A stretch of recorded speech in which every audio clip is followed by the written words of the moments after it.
الحمد للہ رب العالمین والصلاة والسلام علی نبینا محمد صلی اللہ علیہ وسلم وعلی آلہ واصحابہ اجمعین ومن تبعهم بإحسان إلى يوم الدین۔ قال اللہ عز وجل: اعوذ باللہ السمیع العلیم من الشیطان الرجیم من ہمزہ ونفخہ ونفثہ۔ بسم اللہ الرحمن الرحیم۔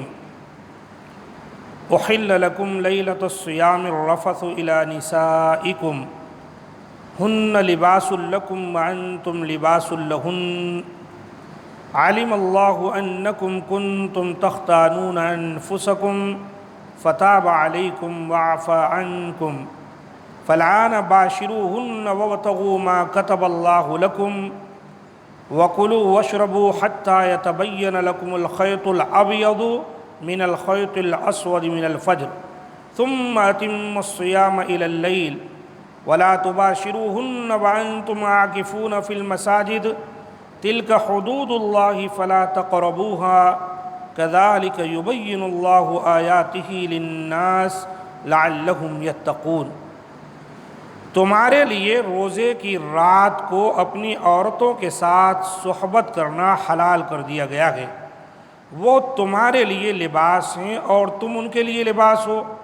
اللہ نے جان لیا کہ بے شک تم اپنے آپ سے خیانت کرتے تھے، چنانچہ اس نے تم پر توجہ فرمائی اور تمہیں معاف کر دیا، اس لیے اب تم ان سے ہم بستری کر سکتے ہو، اور اللہ نے تمہارے لیے جو لکھ رکھا ہے وہ تلاش کرو اور کھاؤ اور پیو حتیٰ کہ تمہارے لیے صبح کی سفید دھاری کالی دھاری سے واضح یعنی روشن ہو جائے، پھر تم روزے کو رات تک پورا کرو، اور جب تم مسجدوں میں اعتکاف بیٹھو تو اپنی عورتوں سے ہم بستری نہ کرو، یہ اللہ کی حدیں ہیں، لہذا تم ان کے قریب مت جاؤ۔ اللہ لوگوں کے لیے اپنی آیتیں اسی طرح بیان فرماتا ہے تاکہ وہ متقی بنے۔ سورہ بقرہ آیت نمبر 187۔ رمضان کی راتوں میں کھانے پینے اور مباشرت کی اجازت، یہ اللہ تعالیٰ کی طرف سے مسلمانوں کے لیے رخصت اور اس حکم میں تبدیلی ہے جو ابتدائی اسلام میں تھا کہ افطار کے بعد عشاء تک کھانا پینا اور مباشرت کرنا حلال تھا۔ جب کوئی نماز عشاء ادا کر لیتا یا سو جاتا تو اگلی رات تک کھانا پینا اور مباشرت کرنا حرام ہو جاتا تھا، جس کی وجہ سے بہت زیادہ مشقت کا سامنا تھا۔ اس آیت کریمہ میں رفثہ کے معنی مباشرت کرنے کے ہیں، جیسا کہ ابن عباس رضی اللہ تعالی عنہما، عطا، مجاہد، سعید بن جبیر، طاؤوس، سالم بن عبداللہ، عمر بن دینار، حسن، قتادہ، زہری، ضحاک، ابراہیم نخعی، سدی، عطا خراسانی اور مقاتل بن حیان کا قول ہے۔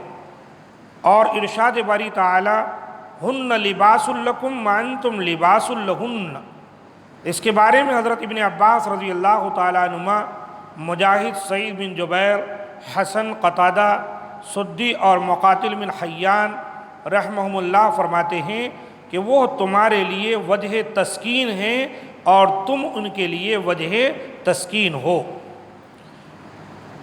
ربیع بن انس فرماتے ہیں کہ اس کے معنی یہ ہیں کہ وہ تمہارے لیے لحاف ہیں اور تم ان کے لیے لحاف ہو، اور یہی معنی قرآن میں اللہ تعالیٰ نے ذکر کیا ہے کہ ہن لباس لکم وانتم لباس لہن، وہ عورتیں تمہارے لیے لباس ہیں اور تم ان عورتوں کا لباس ہو۔ حاصل کلام یہ ہے کہ مرد عورت میں سے ہر ایک دوسرے کے ساتھ اختلاط کرتا، چھوتا اور لیٹتا ہے، لہذا مناسب یہی تھا کہ ان کے لیے رمضان کی راتوں میں بھی صحبت کی اجازت ہوتی تاکہ انہیں کوئی دشواری اور حرج محسوس نہ ہو۔ اس آیت کریمہ کے نزول کا سبب وہی ہے جو حضرت معاذ رضی اللہ تعالیٰ عنہ سے مروی طویل حدیث کی روشنی میں قبل ازیں بیان کیا جا چکا ہے، اور ابو اسحاق نے بھی برا بن عازب سے روایت کیا ہے کہ حضرات صحابہ کرام رضی اللہ عنہم میں سے اگر کوئی شخص روزے کی حالت میں ہوتا اور وہ روزہ افطار کرنے سے قبل سو جاتا تو اگلی رات کی آمد تک کھا پی نہیں سکتا تھا۔ قیس بن سرمہ انصاری رضی اللہ تعالیٰ عنہ نے روزہ رکھا ہوا تھا اور دن بھر اپنی زمین میں کام بھی کرتے رہتے تھے۔ افطار کے وقت بیوی سے پوچھا کھانے کے لیے کچھ ہے؟ تو اس نے جواب دیا نہیں، البتہ میں جاتی ہوں اور کہیں سے کچھ لاتی ہوں۔ اتنے میں ان کی آنکھ لگ گئی اور سو گئے۔ بیوی واپس آئی تو نے دیکھا کہ سو گئے ہیں۔ کہنے لگی ہائے افسوس، تم تو سو گئے۔ اگلے دن جب دوپہر ہوئی تو یہ بے ہوش ہو گئے۔ اس واقعہ کا جب نبی صلی اللہ علیہ وسلم کے پاس ذکر کیا گیا تو اللہ تعالیٰ نے یہ آیت کریمہ نازل فرمائی کہ احل لکم لیلۃ الصیام الرفث الی وکلوا واشربوا حتی یتبین لکم الخیط الابیض من الخیط الاسود من الفجر۔ اللہ تعالیٰ نے یہ آیت کریمہ نازل فرما دی جس سے حضرات صحابہ کرام کو بے حد خوشی ہوئی۔ یہ روایت تفسیر طبری کے اندر موجود ہے۔ صحیح بخاری میں ابو اسحاق کے طریق سے الفاظ یہ ہیں کہ میں نے برا رضی اللہ تعالیٰ سے سنا کہ جب رمضان کے روزے کا حکم نازل ہوا تو لوگ سارا رمضان عورتوں کے قریب نہ جاتے تھے، جبکہ کچھ لوگ اپنے نفسوں کی خیانت کرتے تھے۔ تو اللہ تعالیٰ نے اس آیت کریمہ کو نازل فرمایا کہ علم اللہ انکم کنتم تختانون انفسکم فتاب علیکم وعفا عنکم۔ اللہ کو معلوم ہے کہ تم ان کے پاس جانے سے اپنے آپ سے خیانت کرتے تھے، سو اس نے تم پر مہربانی کی اور تم سے درگزر فرما دیا۔ اس طرح کی اور بھی بہت ساری روایتیں ہیں جن سے یہ بات معلوم ہوتی ہے کہ شروع اسلام میں جو عورتوں کے پاس راتوں کو جانے سے منع کیا گیا تھا، ایک لمٹ رکھی گئی تھی عشاء کی نماز تک، اللہ تعالیٰ نے اس لمٹ کو ختم کر دیا اور پوری رات اپنے بیویوں کے پاس جانے کی اجازت دے دی۔ انشاءاللہ باقی باتیں اگلے دروس میں آتی رہیں گی۔